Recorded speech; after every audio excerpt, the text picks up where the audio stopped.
birth of criminalistics. Criminalistic emerged in the late 19th and 20th centuries, a scientific approach investigating crimes and analyzing evidence. Austrian jurist Hans Gross and Italian criminologist Cesare Lombroso contributed to its development. Gross focused on deep investigation, professional ethics, and the scientific method, while Lombroso combined phrenology and physiognomy to explain criminal tendencies. The field also incorporated techniques like fingerprint analysis, ballistics, and toxicology to aid in evidence identification and analysis. The birth of criminalistics was a gradual process influenced by various individuals and evolving understanding of crime and investigation method. Areas of forensic science or criminalistics. Good day, everyone. Let's talk about the art forensic. Art forensic is also known art authentication or art analysis. In the field of study, may kinalaman po siya sa pag-examine or pag-investigate of the objects to determine the authenticity. It combines various scientific techniques and methods to uncover information about the artwork and its materials and its history. And art authentication is a method na ginagamit din po siya upang mag-identify or mag-detect kung namemeke ba or nanggagaya ng isang artwork. And yun lang po. And the next is computational forensics. Computational forensics is a field that uses computer science techniques and tools to analyze and investigate the digital evidence. May kinalaman po ang application dito ng algorithms, data mining, and machine learning at iba pang mga method to extract and interpret information from digital devices such as smartphones, computers, and networks. Ginagamit po ito upang matulungan ng mga forensic examination. Yun na po. The next is criminalistics. Criminalistics is a scientific of study and application of physical evidence in criminal investigations. May kinalaman po dito ang pag-examination and analysis of various types of evidence. Katulad na naman po ng fingerprints, DNA, ballistics, and trace evidence. At ang criminalistics daw po is nakakatulong upang ma-identify ang suspect or ma-resolve ang criminal case. Next is digital forensic. Ang digital forensics po is nag-investigate and nag-analyze din po sila ng mga digital evidence gamit po ang mga electronic devices. It involves collecting, preserving, and analyzing the data from computers, cell phone, hard drive, at iba pang mga digital storage media upang maitago ang mga information relevant sa criminal and civil investigation. At ang digital forensics naman po is specialist work in the field as well as in the lab. Next is earprint analysis. Earprint analysis is a type of forensic identification. So, hindi lang po fingerprint, meron din po siyang earprint na ini-examine the unique characteristic of an individual's ears, such as the shape and the features, and for the purpose of identification. Hindi lang po fingerprint, pati din po earprint is ini-examine din for the identification. And yun lang po. Next is forensic accounting. Ang forensic accounting po is a type of accounting. Sila po yung mga nag-imbestiga ng financial information for potential evidence of crimes. At sila din po yung mga nagde-detect ng mga fraudulent activities. Sila rin po yung mga nagtatrabaho sa ilalim ng law enforcement agency.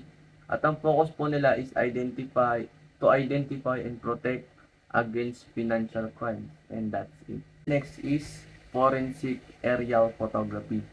Ang forensic aerial photography po ay may kinalaman sa paggamit ng aerial imagery kung saan sila po yung mga kumukuha ng litrato o remote sensing data gamit ang mga drone or aircraft upang makapag-imbestiga. At pwede rin po siyang gamitin to document crime scenes upang makakalap ng mga impormasyon tungkol sa special context of a crime. And that's it. Next is forensic anthropology.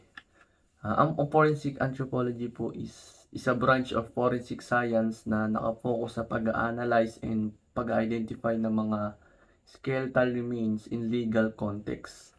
Ang mga forensic anthropologists po ay ginagamit ang kanilang mga natutunan sa human osteology o tinatawag na the study of the bones to analyze skeletal remains and provide insight into various aspects such as age, sex, height, and ancestry of the deceased. Nakakatulong din po sila upang ma-determine kung ano yung cause of death and na-identify po nila any signs of trauma or disease and assist in the process of identifying individuals in criminal investigations, disaster or mass graves. Yan yun lang po. Forensic archaeology. Uh, Forensic archaeology is the application of a combination of archaeological techniques and forensic science, typically in law enforcement. Ang forensic archaeology po is ito po, sila po yung mga naglo-locate or nagre-recover ng mga evidence within the boundaries of the criminal justice system. At sila din naman po yung mga, for example, merong patay na nilibing or binaon sa lupa. Ang mga forensic archaeology po, sila po yung mga naglo-locate nun or nag-recover nun. And that's it.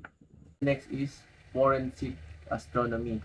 Ang forensic astronomy po is isa po siyang method na nagmula sa mga astronomy na ginagamit nila upang matukoy ang past celestial constellation for forensic purposes. And how does forensic astronomy work? The use of astronomical observations and measurements to support investigation in criminal cases. I discuss the forensic botany. It's the study of plant life in order to gain information regarding possible crimes. O kabilang dito ang pagsusuri ng mga halaman katulad ng kahoy at iba pa upang masiyasat mabuti yung isang krimen. Forensic chemistry is the study of detection and identification of illicit drugs. Accelerant used in arson cases is explosive and gunshot residue. O ito yung pamamaraan para matukoy yung mga material sa pinangyarihan ng mga krimen. Forensic dactyloscopy is the study of fingerprints. O ito yung pamamaraan para ma-identify yung fingerprint sa pinangyarihan ng krimen. Document examination or question document examination is about a disputed document using variety of scientific processes and methods. Ang layunin nito ay tuklasin kung sino ang nagkasala at sino ang inosente sa krimen. Forensic DNA analysis. Crime lab scientists analyze evidence upang matukoy ang pagkakakilanlan ng DNA ng isang posibleng suspect sa krimen. Forensic engineering is the scientific and analyze or structure of structures and products relating to their failure or cause of damage. Ito yung paglilitis sa kaso o umaabot sa demandahan dahil sa maling material ng isang istruktura dahil tinipid kahit tama naman yung binabayad mo. Maaaring umabot dito sa kasuhan. Forensic entomology deals with the examination of insects in, on, and around human remains to assist in determination. Ito yung pag-aaral sa mga uri ng insekto na nauugnay sa mga bangkay. Forensic geology deals with trace evidence in the form of soils, minerals, and petroleum. O pag-aaral ng ebidensya na may kaugnayan sa mga minerals, soils, and petroleum na matatagpuan dito sa mundo to answer questions raised by the legal system. Forensic geomorphology is the study of the ground surface to look for potential locations of buried objects o yung paghahanap ng mga bagay na nakabaon sa lupa na maaring ebidensya at kontrolin at pwede nilang kontrolin ang lokasyon na pinangyarihan ng isang krimen. Forensic geophysics is the application of geophysical techniques such as radar for detecting objects hidden underground or underwater. Ito yung pag-iimbestiga sa isang lugar na kahina-hinala. Forensic intelligence, an investigation discipline that provide evidence gathering and investigation support to pre- and post cyber attack. Ang example nito is yung mga automated fingerprint identification system and databases. Dahil sa mga to is napapadali o na mas mapapabilis yung pag-identify ng mga possible suspect through fingerprint and mga DNA na naiwan sa crime scene. Forensic interview, a means of gathering information from the witnesses or victims that used in a legal settings. Ang example nito is yung pag-gather ng information through interviewing the witnesses and victims on what exactly happened to the crime scene or to them. Also, gathering information of identification of the suspect. Forensic criminology, the analysis of evidence collected to the crime scene in or around fresh water sources. Ang example nito is yung pag-examination of biological organism, in particular diatoms, that use in connecting the suspect with victim. Forensic linguistics. It deals with the issue in the system, in the legal system. In other words, it's the analysis of the written or recorded document to help solve the crime. The example is all the letters, telephone call, text, even the audio files is being examined as long as it's found. Forensic meteorology, a site-specific analysis of past weather condition for a point of loss. Ang possible example nito is yung mga car accident na mga nabablind dahil sa nawawalan sila ng vision or sight sa kanilang mga windshield o sa area nila. Dahil sa mga malakas na mga ulan, ganun, mga nag-drive sila.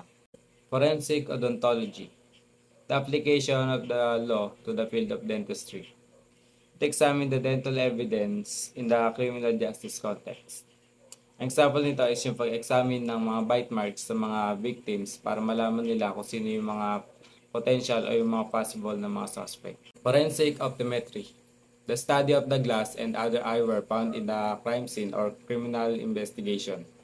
Ito yung mga eyewear na matatagpuan mo sa crime scene na makakatulong upang malaman mo o ma-estimate mo yung time of death ng mga victim. Forensic pathology, the principle of medicine and pathology are applied to determine the causes of death or injury in the context of legal inquiry. Forensic podiatry, the application of the study of the foot. Ito yung mga footprint, yung mga footwear, and yung mga traces nila na naiwan sa crime scene. And also to establish their personal identity to forensic examination. Forensic psychiatry, treat people with mental health problems who are in prison, secured hospital, or wide community.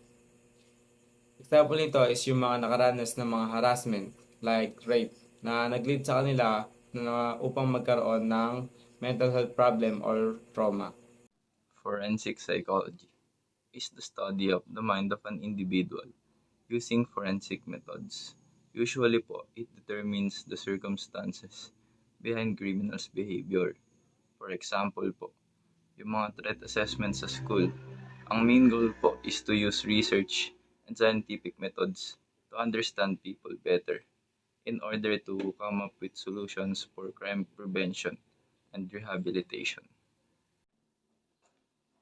Forensic seismology is the study of techniques to distinguish the seismic signals generated by underground nuclear explosions from those generated by earthquakes.